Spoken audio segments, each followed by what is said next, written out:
안녕하세요. 71번째 강의 말라기 시간입니다. 말라기는 나의 사자, 나의 천사라는 뜻을 갖고 있습니다. 저희들이 구약의 선지서를 살펴보고 있는데요. 17권의 선지서 중에 마지막 번 선지서 말라기입니다. 그동안 6개월 가까이 구약 성경을 여러분들과 함께 살펴보았는데요. 오늘로써 구약 성경 39권 중에 마지막 성경 말라기 선지서입니다. 역시 학개, 스가랴, 말라기 이렇게 포로 시대 이후의 선지서입니다. 저희들이 선지서 개관할 때 17권의 선지서들이 어떠한 배경과 어떠한 연대들로 기록되어 있는지 저희들이 배경의 연대별로 지금 알아보고 있습니다. 그래서 마지막 BC 약 430년경에 말라기 선지자가 활동을 했는데요. 이 말라기를 마지막으로 해서 구약의 성경은 끝이 나게 됩니다. 예수님이 탄생하시는 신약 마태복음이 열리기까지 약 400년간의 말라기 이후로는 이제 하나님께서 더 이상 말씀을 주시지 않는 침묵기가 진행되어집니다. 구약과 신약의 중간기라고 해서 신구약 중간기라고도 저희들이 부르게 됩니다. 그러면 이번 시간에 말라기 선지서를 살펴보도록 하겠습니다. 말라기 선지서의 연대는 BC 432년에서 424년경으로 추정이 되어집니다. 제사장들이 부패했어요. 그래서 11조를 드리지 않고 이방 여인과 결혼을 하는 등 이런 일들이 느헤미야가 이스라엘에 와서 그 지적한 죄들과 동일하죠. 그리고 느헤미야 종교개혁 이후에도 여전히 동일한 죄를 범하고 있는 백성에게 전한 마지막 예언의 내용입니다. 그래서 1차 포로 귀환에 그 스룹바벨과 예수와 2차의 에스라, 3차의 느헤미야에 이어서 이렇게 에스라와 느헤미야가 영적 부흥 운동을 일으켰음에도 불구하고 계속해서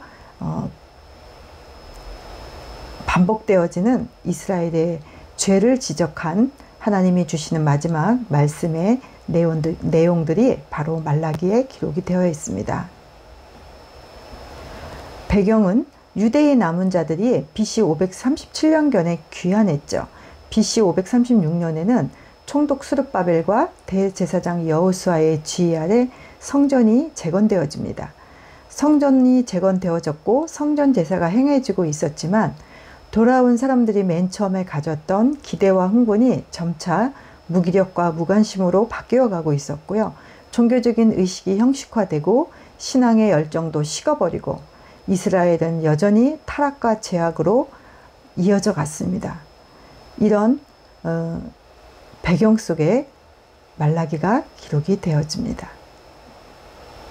기록 목적은 유다 백성들의 죄를 책망하고 여호와의 날을 선포하게 될 하나님의 사자를 기다리면서 죄악된 백성들에게 죄를 돌이킬 것을 대화체로 말씀하고 있습니다.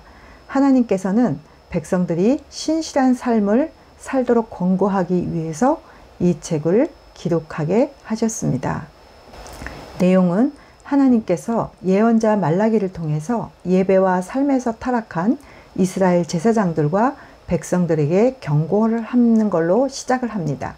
그리고 엘리야의 등장을 예언하면서 부모와 자녀가 하나가 되어 하나님의 약속을 지키는 날이 올 것이라고 예언하시죠.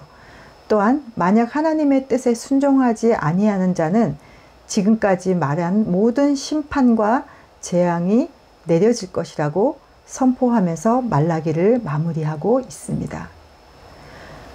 말라기의 구조를 좀 살펴보면요. 4장으로 되어 있는데 1장 1절에서 5절까지는 유다를 향한 하나님의 사랑, 하나님의 그 한탄의 마음들이 적혀져 있고요. 1장 6절부터 3장 18절까지는 유다를 향한 하나님의 경고, 하나님의 불만 이런 것들이 기록이 되어 있습니다. 그리고 4장에는 유다를 향한 하나님의 권고, 하나님의 심판을 하지만 그러나 회복을 주실 것이라는 그런 약속들이 기록이 되어 있습니다. 저희들이 또 한번 자세히 한 장 한 장 살펴보도록 하겠습니다. 먼저 첫 번째 단락 1장 1절에서 5절까지는 유다를 향한 하나님의 사랑 고백이 되어 있습니다. 하나님은 여전히 무시당하지만 그 백성을 향한 하나님의 사랑을 말하고 있습니다. 재건된 유다 공동체를 향한 하나님의 사랑을 선포하고 있고요. 애끓는 하나님의 사랑과 고백에도 무시하고 외면하는 그 백성들을 향하여서 하나님은 한탄하고 계십니다. 그리고 그 한탄 속에 하나님의 사랑의 증거들을 보여주시는 하나님의 마음이, 하나님의 모습이 기록되어 있습니다. 1장 1절에서 말라기를 통해 이스라엘에게 하시는 말씀이다 라는 표제를 나타나고 있습니다. 1장 2절에서 5절에서는 이스라엘을 선택하신 하나님에 대하여 말씀을 하고 있습니다.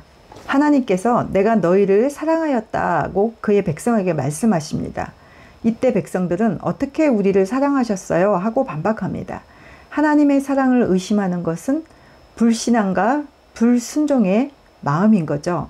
하나님의 사랑을 증명하기 위해서 에서의 후예인 예돔을 예로 듭니다. 에돔은 BC 586년에 바벨론의 느부갓네살이 예루살렘 성전을 파괴한 전쟁에 참여했습니다. 이 사건으로 인해 에돔에 대한 저주가 시작됩니다. 에돔은 BC 6세기 말 혹은 BC 5세기 초에 나바트의 아랍인들이 그들의 영토를 침입하게 되자 BC 312년에 네게브 지방으로 이주합니다. 이런 배경 속에서 에돔인은 우리가 무너뜨림을 당하였으나 황폐된 곳을 다시 쌓으리라고 말을 합니다. 반면에 에돔이 살던 땅을 차지한 나바트인들은 106년에 로마에 정복될 때까지 페트라 지역에 거주합니다. 이 같은 역사적 사실은 하나님께서 말씀하신 대로 에돔인들이 영토를 회복하지 못하였다는 사실을 증거합니다. 그 결과 에돔인들은 자기의 영토에서 쫓겨나 끝내 돌아가지 못하고 네게브 지역에 살면서 역시 가운데 이두메인으로 불리게 되어집니다. 두 번째 단락은 유다를 향한 하나님의 경고입니다. 1장 6절부터 3장 18절까지 이어지는데요. 여기에서는 두 가지 내용으로 나눌 수가 있습니다. 제사장들을 향한 하나님의 경고와 유다 백성을 향한 하나님의 경고의 내용으로 볼 수 있는데요. 말라기는 끊임없는 하나님의 질문을 통해서 제사장들의 죄와 백성들의 죄를 지적하고 책망합니다. 하나님께서는 자신의 백성들을 회복시키시기 원하시고 백성들이 하나님께 돌아오면 하나님께서 그들을 회복시키실 것이라고 말씀하고 계십니다. 먼저 제사장들을 향한 하나님의 경고를 살펴보면 하나님의 두 번째 책망이 신실하지 못한 제사장들에게 가해집니다. 그들은 여호와를 존경하거나 경외하지도 않았습니다. 그 결과 그들은 하나님의 말씀을 악용하게 되죠. 그래서 그들은 1장 6절에서 14절에는 하나님을 속이는 이야기들이 기록되어 있습니다. 하나님은 제사장들에게 어째서 아버지에게 돌려야 할 공경과 주인에게 보여야 할 존경을 하나님께 돌리지 않는지를 물으십니다. 제사장들은 우리가 어떻게 주의 이름을 멸시하였습니까? 라고 되물음습니다. 그 대답은 그들의 행동, 즉 더러운 떡을 하나님의 단에 드리고요. 그런 행동과 태도, 주의 상을 경멸히 여기는 그런 거 속에서 보여졌죠. 그들은 눈 멀고 병들고 다리를 저는 동물들을 취해서 하나님께 제물로 드립니다. 그러면서 그런 것들을 총독에게 바칠 수 있다고는 결코 생각하지 않았습니다. 이스라엘의 왕이신 하나님을 그렇게 대하는 자는 저주를 면하지 못합니다. 하나님께서는 우리가 가진 최고를 받으시기에 합당한 분이십니다. 우리는 하나님께서 받으시기에 합당한 것을 드리고 있는지 한번 스스로에게 서로 물어보았으면 좋겠습니다. 두 번째는 하나님의 언약을 어기는 일들이 2장 1절에서 9절에 기록되어 있습니다. 제사장들은 여호와를 공경하지 않는 중대한 죄를 범했습니다. 그래서 하나님께서 그들에게 저주를 내리실 것입니다. 예전의 제사장들은 하나님을 공경하고 공의와 평화를 추구했습니다. 하나님과 동행했으며 백성들을 잘 가르쳤습니다. 그러나 말라기 당시의 제사장들은 하나님의 말씀을 신실하게 가르쳐야 될 그들의 사명을 잊어버리고 있었습니다. 대신 그들은 이스라엘을 넘어지게 하는 거짓된 것들을 가르치고 있었습니다. 이러한 것을 통해 우리는 하나님을 향한 우리의 마음의 진실성은 그분의 말씀을 대하는 우리의 자세로 표현된다라고 볼 수 있겠습니다. 두 번째는 백성들을 향한 하나님의 경고입니다. 말라기는 특정한 몇 가지 죄를 범하여 하나님과의 언약을 욕되게 하는 이 백성들을 향하여 책망하고 있습니다. 2장 10절에서 12절에는 이방인과의 결혼을 책망하고 있습니다. 말라기는 백성들을 하나의 민족으로 묶어주는 언약을 소홀히 여긴 사람들을 책망하고 있는데요. 그들에게는 한 아버지가 있었지만 하나님과 그 열조가 맺은 언약을 깨뜨렸습니다. 말라기는 우상 숭배로 하나님의 더럽힌 죄를 구체적으로 지적하면서 그런 사람들은 죽임을 당하도록 되어 있었다라고 말을 합니다. 두 번째는 13절에서 16절에 이혼에 대하여 얘기하고 있습니다. 말라기는 이스라엘 백성들이 언약을 깨뜨린 두 번째 잘못으로 이혼을 언급하고 있습니다. 제단 앞에서 울며 백성들은 왜 하나님께서 더 이상 자신들의 제사를 받지 않으시는 건지를 물었습니다. 하나님은 그들이 배우자와 맺은 결혼 언약을 저버렸기 때문에 미워하신다고 대답하십니다. 창세기 2장 24절을 인용해서 말라기는 백성들에게 남편과 아내는 하나라는 사실을 상기시켜 주십니다. 백성들이 오해하는 일이 없도록 하나님께서는 분명히 나는 이혼을 미워한다 라고 말씀하셨습니다. 하나님께서 창조 당시 세우신 결혼 서약을 가볍게 생각하고 쉽게 무시하는 것은 심각한 범죄이기 때문입니다. 세 번째로 악한 일을 허용하는 이야기가 2장 17절에서 3장 7절에 기록이 되어 있습니다. 백성들에 대한 말라기의 세 번째 책망은 하나님께서 약속하신 정의와 구원에 대한 신뢰가 부족하기 때문입니다. 그들은 하나님께서 죄를 짓는 사람들을 용납하신다고 생각하고 있었습니다. 그들은 죄에 대한 책임을 물으실 것이라는 하나님의 경고를 의심했죠. 그들의 그런 신뢰의 부족은 공의의 하나님이 어디 계시냐라는 말을 하게 만듭니다. 하나님께서는 그 앞에서 길을 예비할 하나님의 사자를 보내실 것이라고 말씀하셨습니다.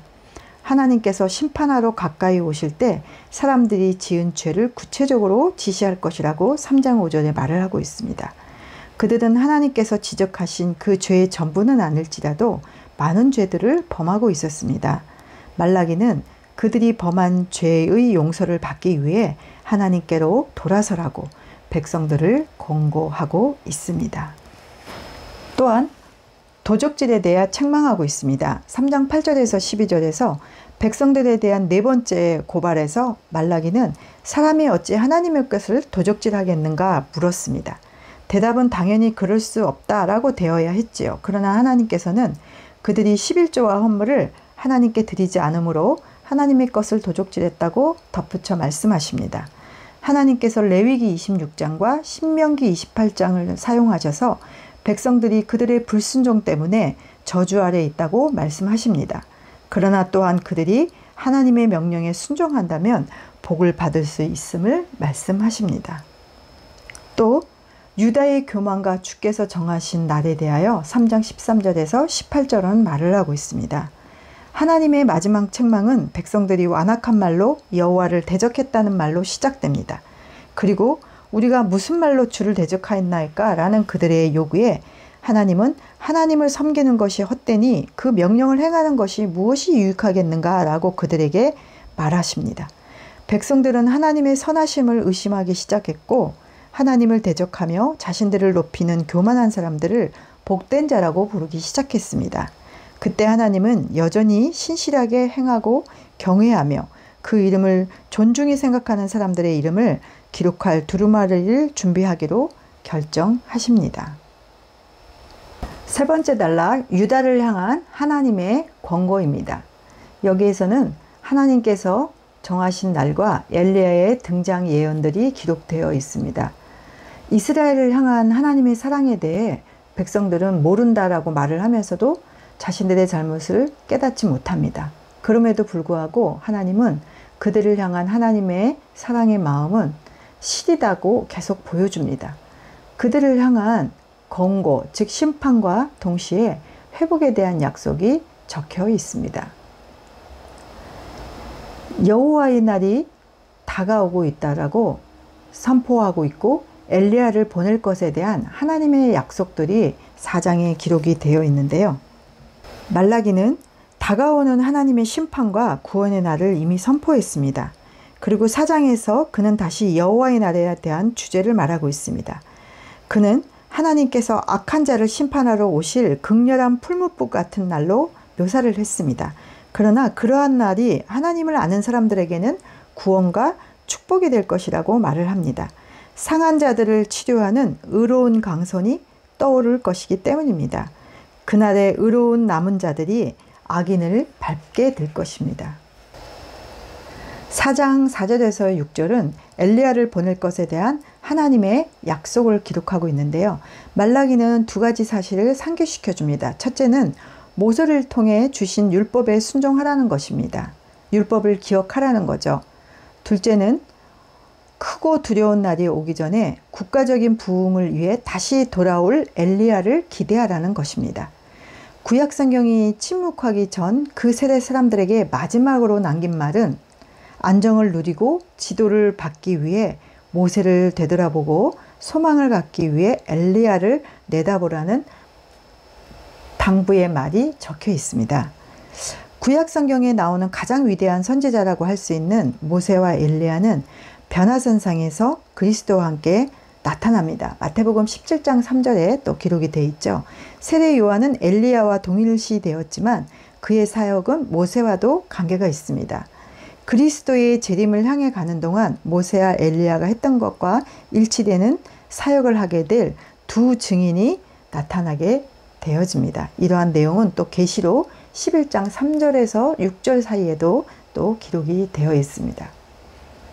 저희가 이렇게 말라기를 같이 살펴보았습니다.